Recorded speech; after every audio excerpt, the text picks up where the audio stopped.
and weave us into the fabric of the neighborhood.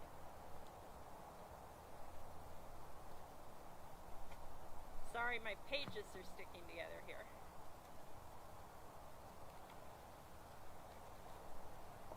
Valley Water is your neighbor, and we want to contribute to the vibrancy of neighborhoods through our work and projects. So completing the Coyote Creek Flood Protection Project and Coyote Creek Flood Management Measures Project are critical to the safety of this community, and we take that very seriously. So it's imperative that we keep these projects moving forward. Collaborating with residents, business owners, and community leaders is a critically important piece of how we will make this flood risk reduction project happen. So we appreciate all of you who have attended previous meetings.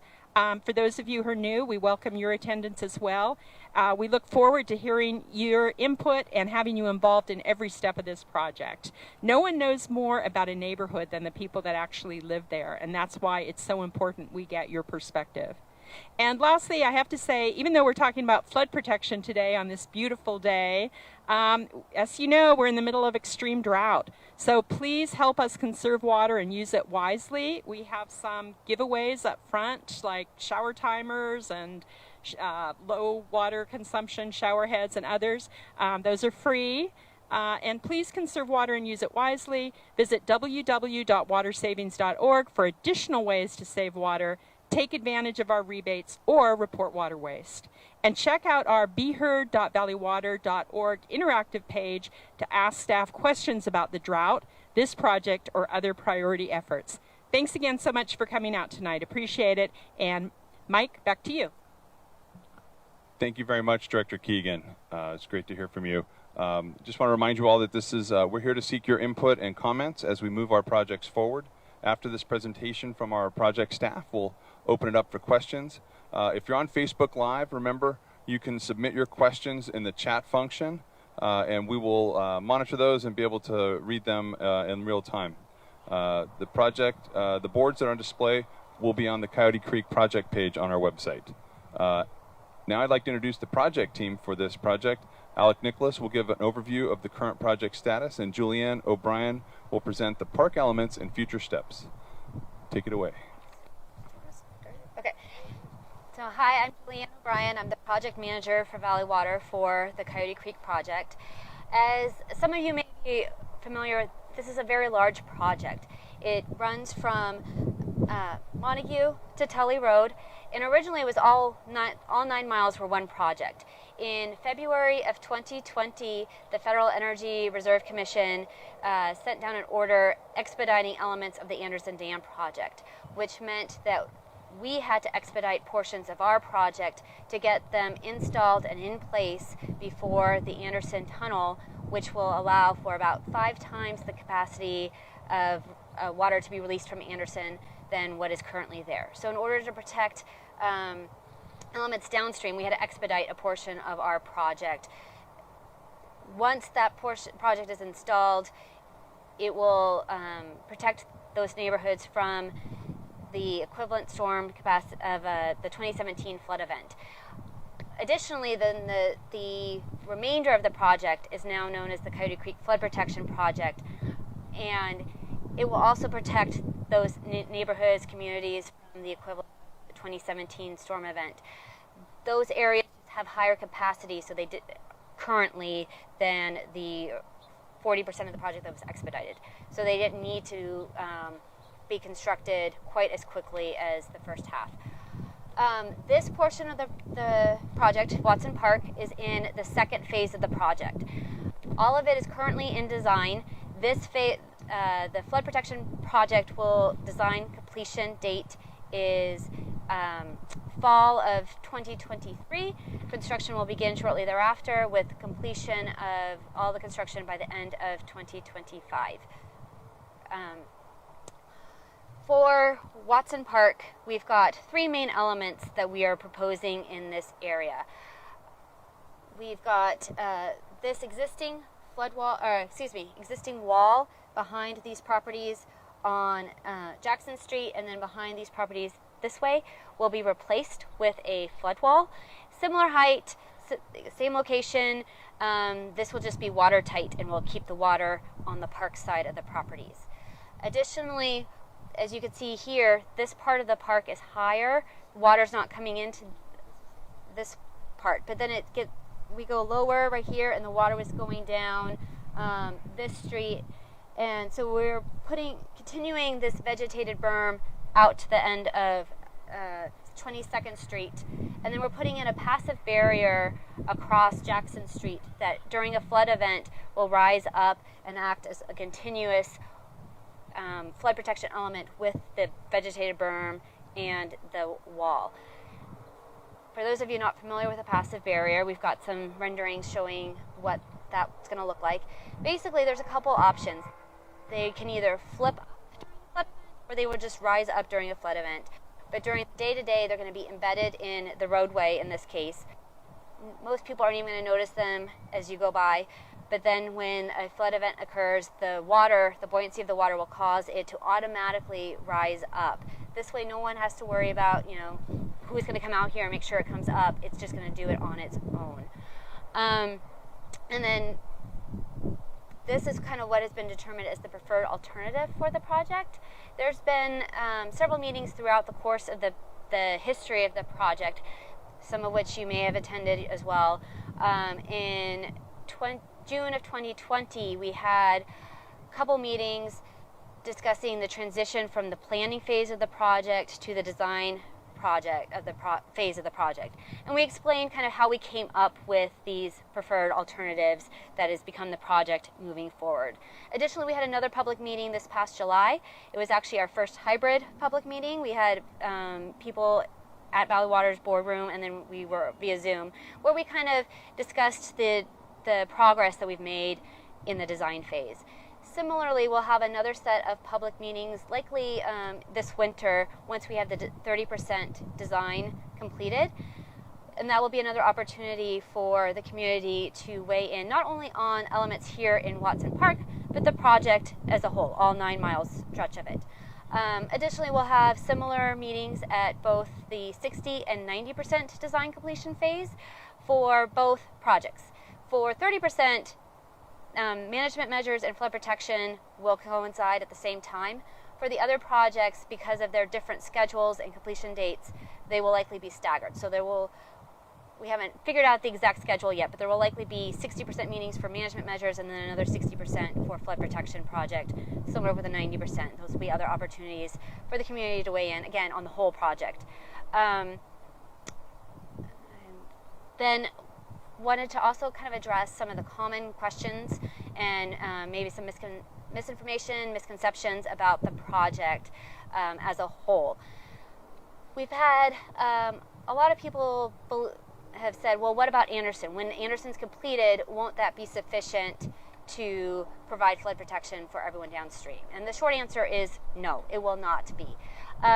Even if we can operate Anderson in such a way that during a major storm event we have zero spillage from Anderson, there is still going to be significant water coming down Coyote Creek from just the local storm, and then tributaries such as Penitencia that flow into Coyote Creek downstream of Anderson that would cause flooding downstream if we did not move forward with this project. One of the other kind of common questions and misconceptions is, well, what about just cleaning out the creek and the debris that's in the creek? Won't that be sufficient? Again, short answer, no. That is also complicated by by several levels. One, Valley Water doesn't actually own a good portion of the creek. These 5 maps here at the end, we color-coded the ownership of the creek based on who actually owns it. This green color here is the Valley Water owned portions of the creek. The purple represents portions of the creek that are actually owned by private property owners, and the lighter green represents portions of the creek that it's owned by the city of San Jose. In this reach, which is reach 6, which is where we are right now, we own this little strip here, a piece here, and then this portion. The rest of it is not owned by Valley Water. Now we coordinate, especially with the city of San Jose, we can coordinate and get into that area of the creeks to clean it out, but it's not as easy as if it were our owned property. Additionally, there's, because of the fish and the wildlife and habitat in there, we're limited in what we can even do within the creek corridor itself. Woody debris like trees, large limbs, those become habitat for the fish and other wildlife. So we can't go in there and remove it without coordinating with the regulatory agencies.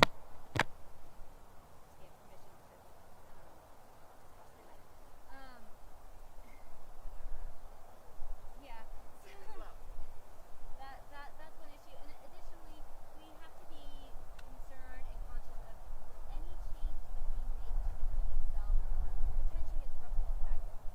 And we want to make sure that let me get another red. Well, that's not going to get a different. if we go in and remove something in one spot, we want to make sure that we're not causing additional flooding to an area that maybe was not subjected to flooding before, or sorry, I lost my train of thought. Yeah, we need to make sure that anything that we do not only makes it better for the areas we're trying to make it better for, but doesn't make it worse for somebody else at the same time. So that's kind of the long, short answer of why cleaning up the creek is not sufficient and not as easy as people seem to think it is. I think that kind of highlights the main points of the project. For the berm, we have a couple different possibilities and I guess different design details that we were looking to have some input in terms of what the community would prefer to see. One of which is a similar, just vegetated grassy knoll, similar to what we're standing on right now. All the exact vegetation has not been selected yet, but it will be native, it will be drought tolerant. We will solicit feedback from the surrounding community in selecting that. Additionally, we come up with some potentials to maybe incorporate some stadium seating, other aesthetics to incorporate into the berm, and I think that's everything, so we can transition to the Q&A portion of today. Yeah, hi everyone, my name is Alex Nicholas. I'm going to try to speak loudly. I'm the capital engineering manager for the project at Valley Water. All right, perfect. So today's meeting and the whole purpose of today's meeting is a follow-up to our July overall meeting on the 9-mile stretch of creek. So we're here to solicit your input on the elements proposed at Watson Park. The flood wall along the properties, the passive barrier across Jackson Street, and the vegetated berm right at the end before 22nd Street. So we would like to hear your input, your thoughts, your concerns about the park in general. We also welcome just general questions about the creek itself, the project itself. But the main purpose is to solicit your input and questions and address your concerns about Watson Park specifically. So I'll turn it over to anyone. I have a quick question. So we just recently had the sidewalk paths put in tomorrow here. Yeah. And one of the paths goes down right down to the corner of Mount Moreno, which is the street that you're trying to protect. Uh-huh. Is the berm going to be just west of that? So okay, so the question was where will the berm be located, because there was new sidewalks placed along Monferino. So if we look down here, we see that orange tape, right? That's kind of a storyboarding that I just put up. That's going to be where the berm is going to be located. It's going to be on the corner of 22nd and Jackson, right in front of Monferino. So we'll lose that walk strip that goes down to the park. That walk strip will be adjusted so it's not lost. It probably will just be raised up or go around above and then come down. So, and it'll be ADA compliant as well, so we'll make sure we work along those lines. Yes, sir.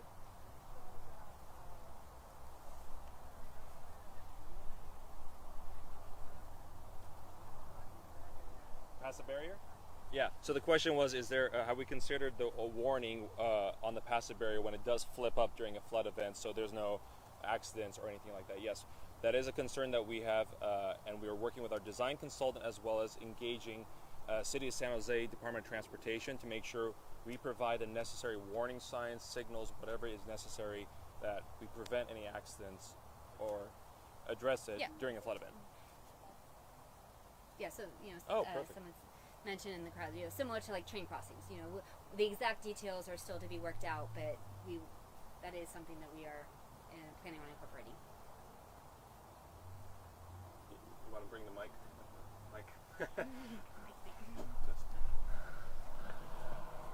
Yes, I have a question about the wall. How far down does it go that direction towards Mayberry Road? It's going to run the entire length to the end of along all the properties back here. Oh. Let me move out of the echo. It's going to go pretty much replace that whole wall behind the properties all the way down. About 6 feet. How high the height would be 6 feet. similar to what is there existing. And how deep does that go?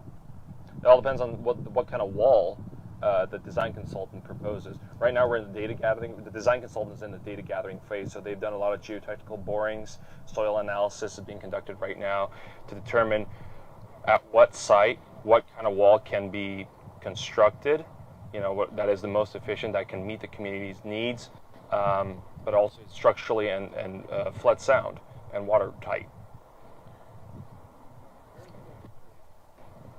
I'm sorry?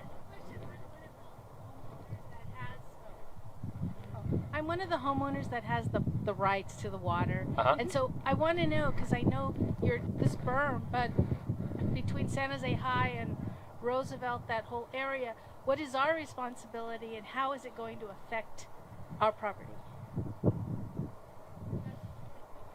Like if the flood comes, if there's an extra flood, is that going to actually increase the flooding in that area? Because we actually do not flood, but 101 floods and everything else floods. But is this change going to affect Right, I understand. my need for flood insurance versus not having flood Got it. insurance? Yeah, so the overall question is no, because when we propose any sort of flood element, you know, not just for Coyote Creek, but anything district-wide, county-wide, we can't make the situation worse or transfer the risk from one area to another. So if we're preventing flooding in this area, we can't say, okay, well, we helped these 10 properties, but now upstream we're flooding 10 more properties. So short answer, no.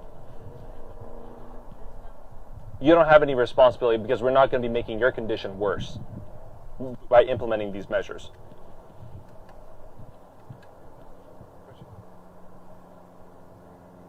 Any questions?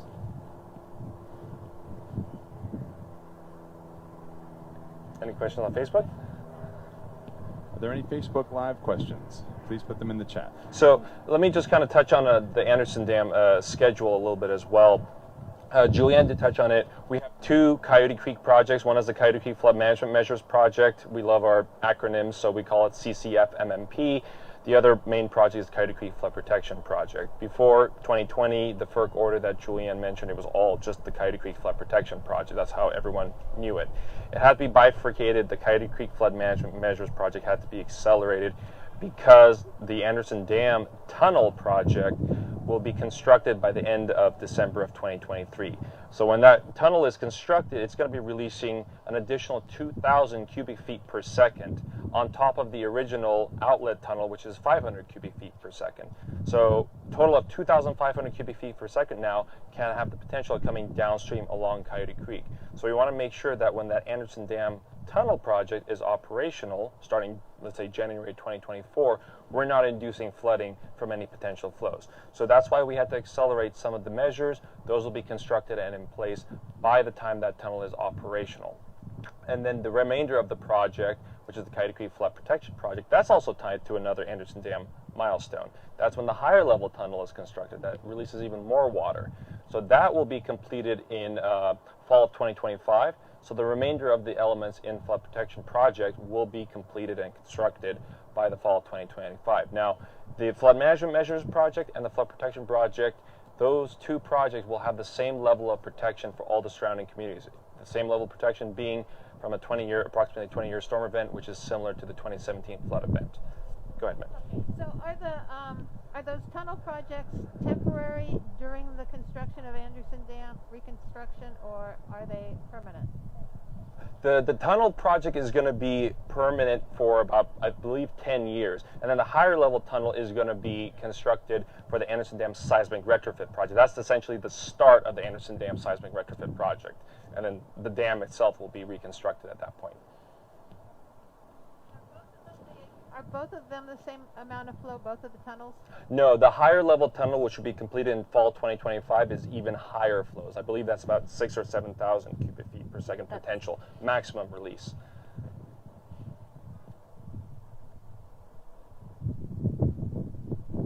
Any other questions? Here we go. Yeah, I have one. It's not exactly on this project, but there are these water gauges you can monitor on the internet during high water events. Yeah. And I think there's one down this way. Is that correct? And so my question is, where are they? And will any additional ones be installed by Watson Park? Right now, we don't have any plans to install more water gauges, but that's something that's coordinated with the City of San Jose and our hydraulic staff to determine where any new additional gauges may be needed to ensure that we are monitoring the creek accurately. Was there a follow-up? Another question?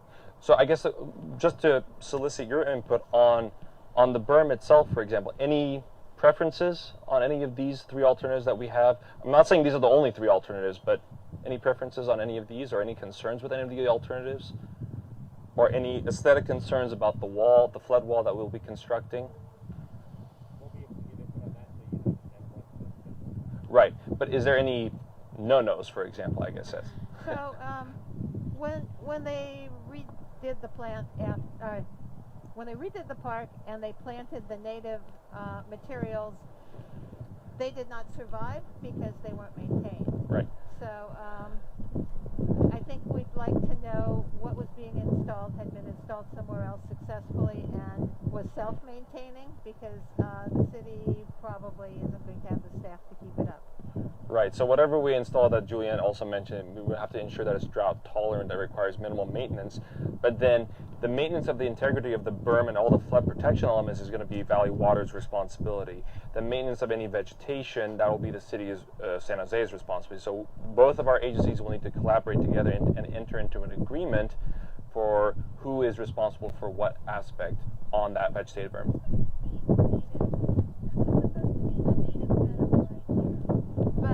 It all went to weeds, and they come out and they flail it once a year for fire protection. So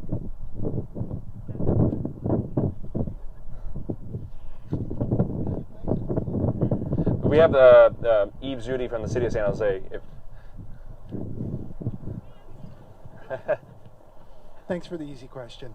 So we've been working for years with the good folks here at Water District. And when we develop a new park project, we go to council and we say, great, we've designed it, we're ready to build it, it's going to cost something to maintain. So as the project's awarded to construction, we have a budget for the maintenance, and that comes in place. Something here wasn't followed. The protocols for sustaining the landscape didn't occur. That's not what we intend to do this time. When we take our collaborative agreement to the council, we'd want to have a native landscape along the berm, but I would imagine we'd want it to extend into this space so it doesn't seem like a green wall and then it goes dead from there. So we'll be working with their landscape architects and our landscape architects to broaden that and then price what that responsibility would look like. Yeah. So I agreed on lowest maintenance, and I'll tell you, over the last few years, we've had some really good community support and advocacy for California native landscapes. And so we have a number of parks with really, really beautiful landscapes. And I was born and raised in San Jose, and I've just always perceived that the dead grass was the native landscape. But there's actually some really good plant material that can go without water through our summers. And so we'll be using those lessons learned as well. Yes, sir. Sorry.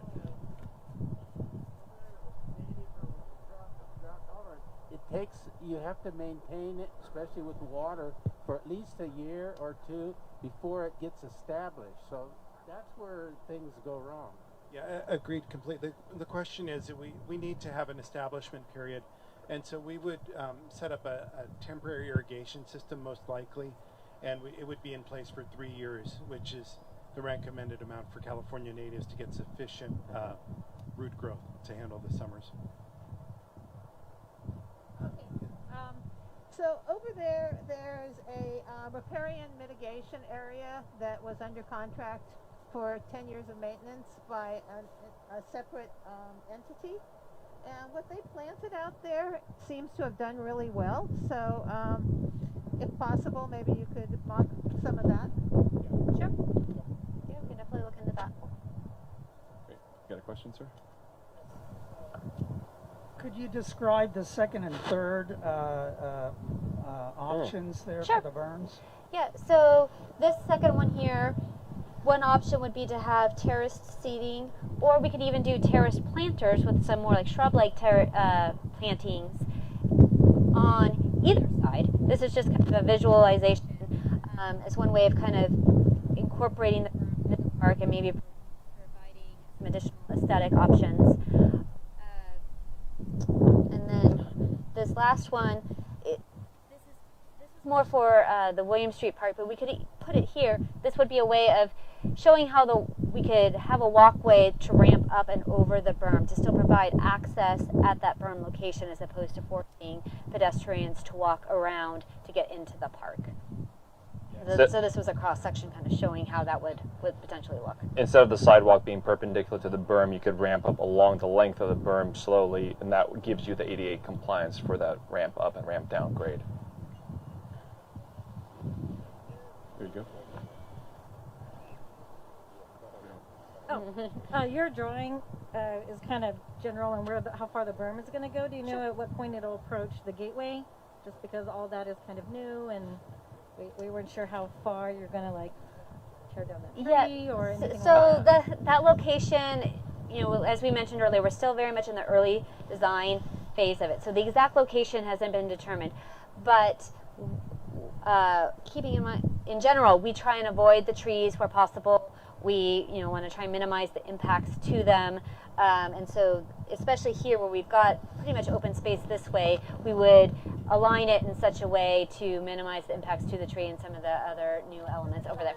Mm-hmm. Yeah. Yeah. We don't want to have to tear it down and rebuild it again. Yeah. Yeah. In that vein, are you going to be working with the community organizations to ensure which trees? Because San Jose Parks has a history of taking down healthy trees for no good reason.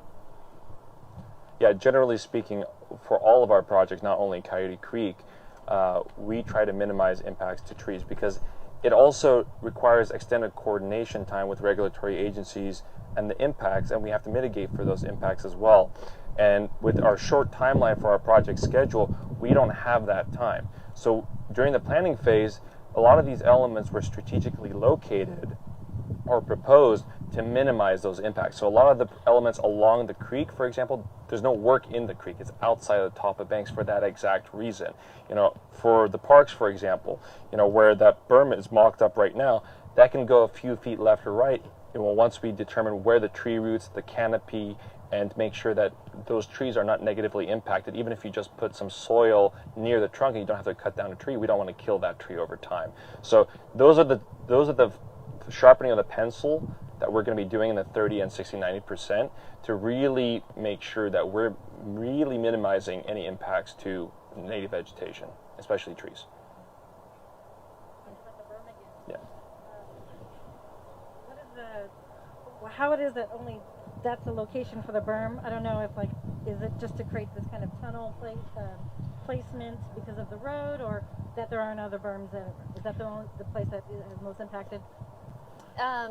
So it has to do with the kind of the geography of the park. So what we're trying to do with these elements is keep the water in the park during a flood event and not come out into the community. And so just based on the topography of the park, that's the low-lying area that needs to kind of be raised up to keep the water in the park and from spilling into the community. Correct. Yeah, we do actually have a flood wall proposed on the school site as well to kind of help protect the school, portions of the school, but correct, it's higher over there and there's not an element needed to keep the water in the park over there. Sure.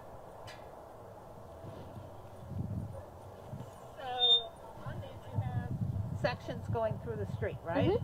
Okay, and you're going to have the wall that rises up. Is it going to go all the way up the berm? No, it's going to go this way. So here, the berm is going to be parallel to the street. So these cross sections are not. It's looking along Jackson. Parkside.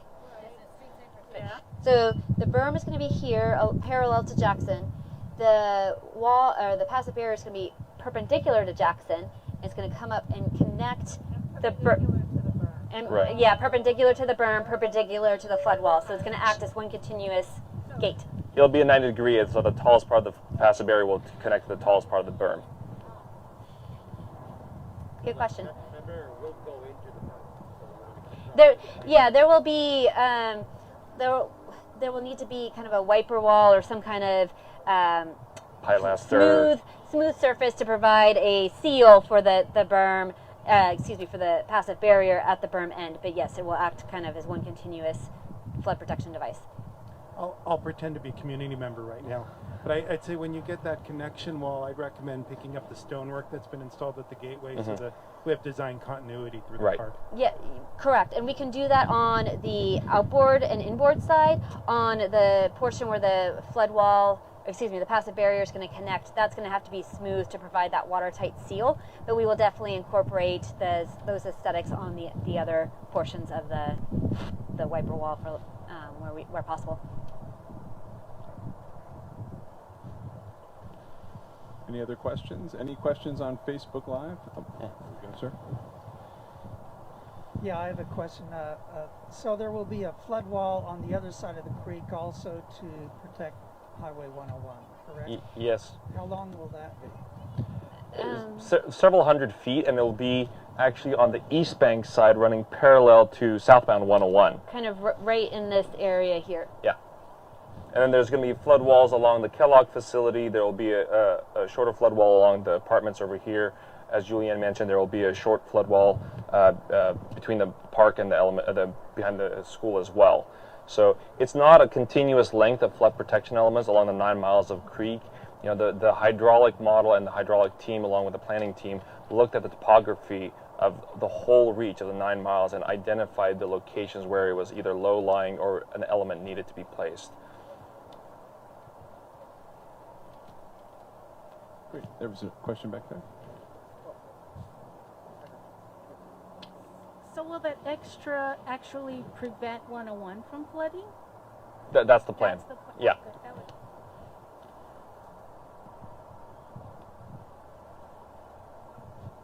Any other questions? I've been told there are no questions on Facebook Live. Alec, how much is a cubic foot of water? About the size of 2 basketballs. So during the Anderson Dam Tunnel project, you know, if we're releasing 2,500 cubic feet per second, imagine 5,000 basketballs running past you every second. That's a good amount of water. That's a lot of water, yes it is.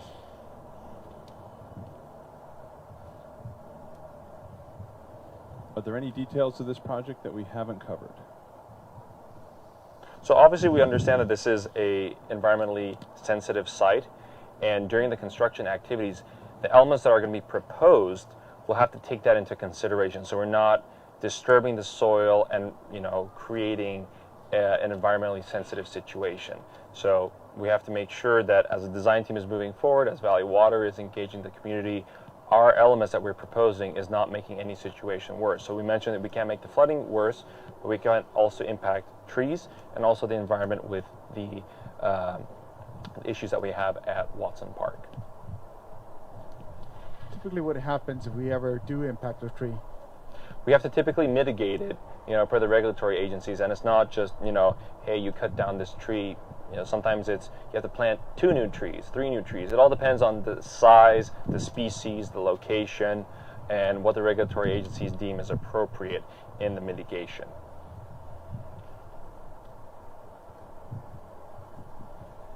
I'm not seeing any other questions. If you do think of one tonight, you absolutely can email Julianne at julianneobrien@valleywater.org or Jose Villarreal, who's my partner on the microphones, at jvillarreal@valleywater.org, or on the beheard.valleywater.org. That will take you directly to him. Additionally, we have a project-specific webpage, which is valleywater.org /Coyote-Creek, and there you will find all of the boards from today, as well as past presentations, including the other 2 parks meetings that we had the last 2 weeks, the public meeting from July of this year, and then as well as the public meetings from last summer. There's we actually have a document with FAQs and answers, and then all of the relevant contact information is there as well. So that's another resource for you. And as we mentioned, the 30% design will be scheduled to be completed this winter. So we'll be planning to have 3 different community meetings at that point. But of course, if there's any questions in the interim between now and then, obviously feel free to reach out to Julianne or Jose. Perfect. Terrific. Alex is one of the handiest engineers. He built the thing and kept the display board from falling. We really would appreciate if you could, on your way out as we wrap up this meeting through the wind, a survey card to let us know if you like the information you heard, and we have them right under the canopy here that Matt is waving vigorously in the air. But we thank you so much for joining us tonight, and if you think of a question, we will still be here, and you can come up. But this will conclude our Facebook Live and recording for this evening. Thank you. Thank you very much. Thank you, everyone.